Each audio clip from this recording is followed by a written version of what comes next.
घर वालों से छुपकर कियारा जाएगी अभीर से मिलने और सच्चाई का पता लगेगा अरमान को।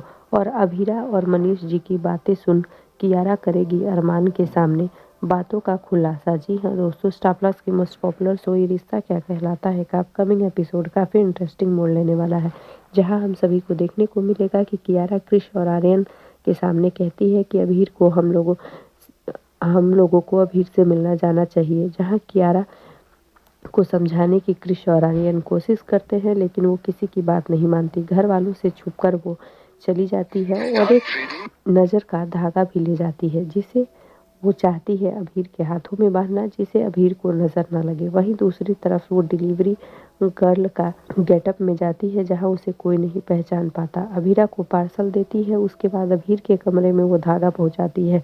धागा देकर निकल ही रही होती है कि अभीरा और मनीष जी की बातें सुनती है तो उसके होश उड़ जाते हैं, क्योंकि अभीरा मनीष जी से कह रही होती है कि वो केस करेगी विद्या के ऊपर और कोर्ट में केस भी लड़ेगी। ये सब सुनने के बाद अब कियारा हैरान रह जाती है और वो घर आती है। जैसे ही घर आती है अरमान के पास जाकर सारी बातें बताती है। जब अरमान ये सुनता है तो उसके होश उड़ जाते हैं। वहीं वो अभीरा के पास चला जाता है और अभीरा से लड़ते हुए दिखाई देता है कि तुम माँ के ऊपर केस कैसे कर सकती हो। लेकिन अभीरा कहती है कि आज मेरे भाई की जो भी हादसा मेरे भाई के साथ हुआ है उसका जिम्मेदार कोई और नहीं, माँ है। अगर वो उसे टाइम पर हॉस्पिटल पहुंचा देती तो आज मेरे भाई की ये हालत नहीं होती। मैं कोर्ट में केस करूंगी, चाहे तुम्हें जो करना हो। अरमान पोद्दार कर लो।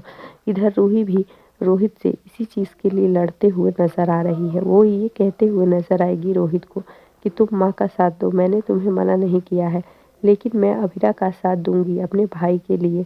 जी हाँ दोस्तों, आगे के एपिसोड में देखना खास होगा कि पोद्दार निवास में बहुत बड़ा हंगामा होगा, जो कि अभीरा और रूही की वजह से होगा।